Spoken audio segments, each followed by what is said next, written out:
Hey, how about it, race fans? Richard Allen of InsideDirtRacing.com and InsideCircleTrack.com coming at you with another one of my newly created race day roundups, which I'm going to try to do on most of the bigger race days throughout the season. So, got another one coming up here. Tried one yesterday. It seemed to go all right, so we'll try it again. It's Thursday, February the 16th.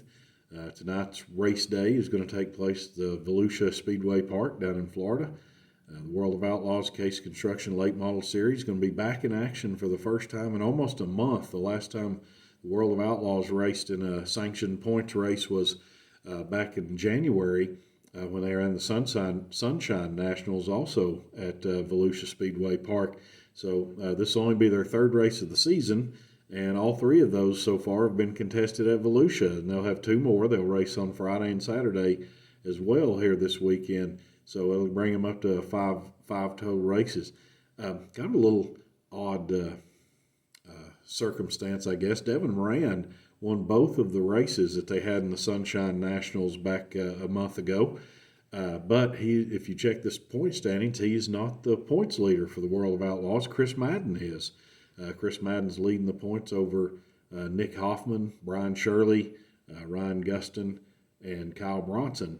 Right now, and Devin Moran's name is nowhere to be found. If you haven't followed along, the World of Outlaws did this thing where if you would sign up and agree to run their races up through a certain point of the season, you got a points bonus going in. So you started off with points before you ever even ran a race. So all five of those drivers did that. Devin Moran did not, because Devin's going to most definitely run the Lucas Oil Late Model Dirt Series this year. So it's an interesting concept to kind of lock in certain drivers. You have a good idea who's going to be doing what as a result of that. There's several others who have also agreed to that to stipulation by the World of Outlaws. Now, of course, that doesn't mean that other guys won't be in the races. It just means that some of them got a little head start in the points as far as that's concerned. Tonight's race will pay $12,000 to win, which those purses will just kind of gradually be stepping up here over the weekend.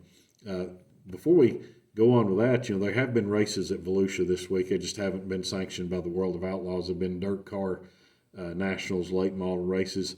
And I wanted to mention last night I enjoyed it. It was a kind of a unique format. Rather than just having one feature race that paid a certain amount, they had three feature races, divided the field up into thirds, and ran three separate 5,000 to win features. The thing I liked about it, it was a fast-moving show. Of course, they were in there with the big block modifieds who were doing their thing as well, but basically they just qualified and raced.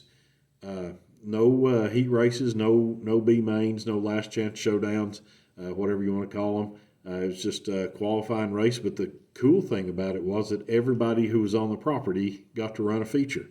Nobody was loading up and back in the box come feature time. So that was neat that everybody got in. And since it was non-points as far as World of Outlaws, it didn't really matter in terms of any sort of a championship or anything like that. So it was a cool format. I enjoyed it. If you'll check InsideDirtRacing.com, there's a write-up of all three of those features, with Brandon Overton winning the first one, Tim McCready won the second, and Chris Madden picked up the third. But like I said, it's all for points tonight, so there'll be one feature, $12,000 to win, which the track, by the way, kind of sidestepping here a little bit, the track has been great. It was super racy last night, but unfortunately, a piece of metal had gotten down into the track, and several guys ran over it, especially during that third feature. Just seemed to have a knack for finding it. It took its toll on Blair Nordorf, who was leading the feature. Ricky Thornton Jr., Jimmy Owens, all found that piece of metal. Hudson O'Neill, who'd made a great run, a great charge up there to get the lead, he found that metal too. So there's a number of flat tires.